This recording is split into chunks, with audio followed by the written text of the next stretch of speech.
La paire de chaussures. Il était une fois une paire de chaussures qui étaient mariées ensemble. La chaussure droite, qui était le monsieur, s'appelait Nicolas, et la chaussure gauche, qui était la dame, s'appelait Tina. Elles habitaient une belle boîte en carton où elles étaient roulées dans du papier de soie. Elles s'y trouvaient parfaitement heureuses, et elles espéraient bien que cela durerait toujours. Mais voilà qu'un beau matin, une vendeuse les sortit de leur boîte afin de les essayer à une dame. La dame les mit, fit quelques pas avec, puis, voyant qu'elle lui allait bien, elle dit « Je les achète. » « Faut-il vous les envelopper ?» demanda la vendeuse. « Inutile, Dit la dame. je rentre avec. » Elle paya et sortit avec les chaussures neuves aux pieds. C'est ainsi que Nicolas et Tina marchèrent toute une journée sans se voir l'un l'autre.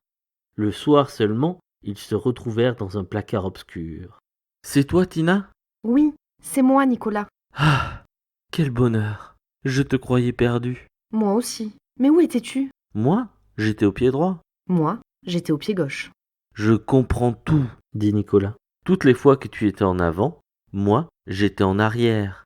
Et lorsque tu étais en arrière, moi, j'étais en avant. C'est pour cela que nous ne pouvions pas nous voir. » »« Et cette vie-là va recommencer chaque jour ? » demanda Tina. « Je le crains. » »« Mais c'est affreux. Rester toute la journée sans te voir, mon petit Nicolas ? Je ne pourrai jamais m'y habituer. » »« Écoute, j'ai une idée. Puisque je suis toujours à droite et toi toujours à gauche, eh bien, chaque fois que j'avancerai, je ferai en même temps un petit écart de ton côté. Comme ça, nous nous dirons bonjour. D'accord ? » »« D'accord. » Ainsi fit Nicolas, de sorte que tout au long du jour suivant, la dame qui portait les chaussures ne pouvait plus faire 3 pas sans que son pied droit vienne accrocher son talon gauche. Et plaf ! À chaque fois, elle s'étalait par terre. Très inquiète, elle alla, le jour même, consulter un médecin. « Docteur, je ne sais pas ce que j'ai. Je me fais des croche-pieds à moi-même. » »« Des croche-pieds à vous-même. » »« Oui, docteur. À chaque pas que je fais, ou presque, mon pied droit accroche mon talon gauche et cela me fait tomber. » »« C'est très grave. » dit le docteur. « Si cela continue, il faudra vous couper le pied droit. Tenez, voici une ordonnance. Vous en avez pour 10 000 francs de médicaments.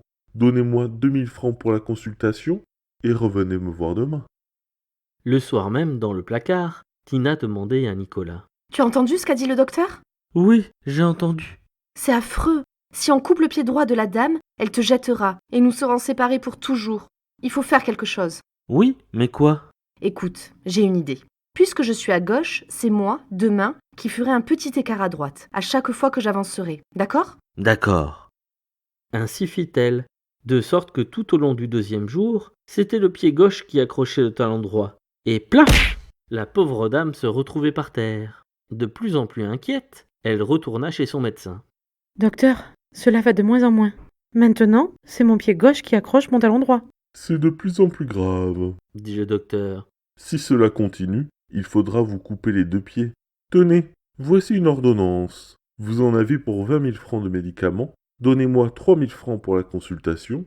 Et surtout, n'oubliez pas de revenir demain. » Le soir même, Nicolas demandait à Tina. « Tu as entendu ?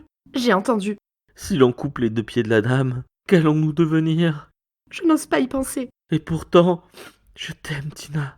Moi aussi, Nicolas, je t'aime. Je voudrais ne jamais te quitter. Moi aussi, je le voudrais. » Il parlait ainsi, dans l'obscurité, sans se douter que la dame qui les avait achetés se promenait dans le couloir en pantoufles, parce que les paroles du médecin l'empêchaient de dormir. En passant devant la porte du placard, elle entendit toute cette conversation, et comme elle était très intelligente, elle comprit tout.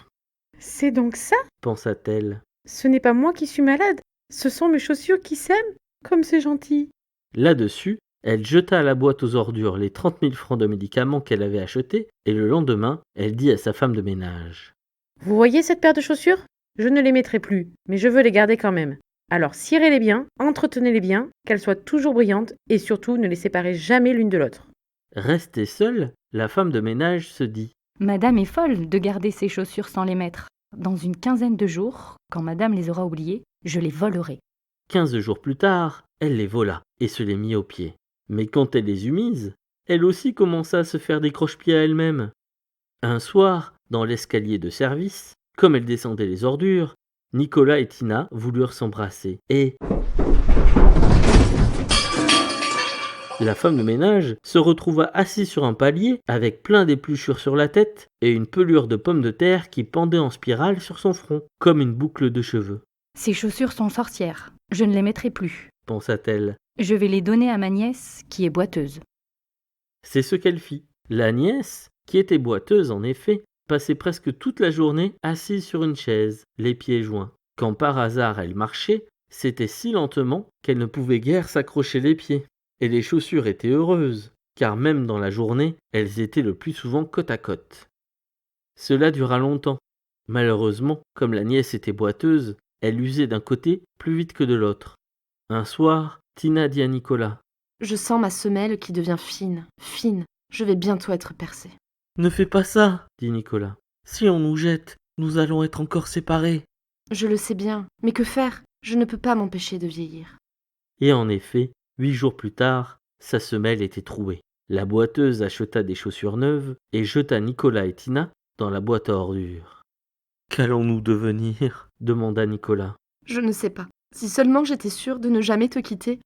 Approche-toi et prends ma bride avec la tienne. De cette façon, nous ne serons pas séparés.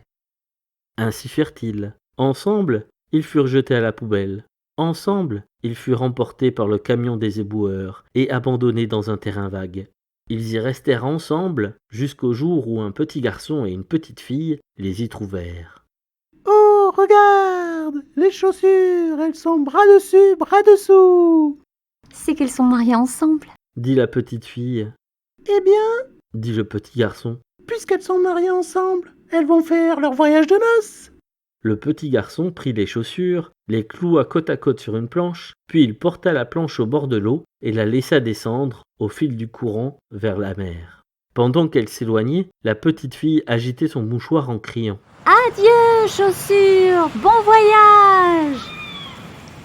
C'est ainsi que Nicolas et Tina, qui n'attendaient plus rien de l'existence, eurent quand même un beau voyage de noces. Et le conte est bon.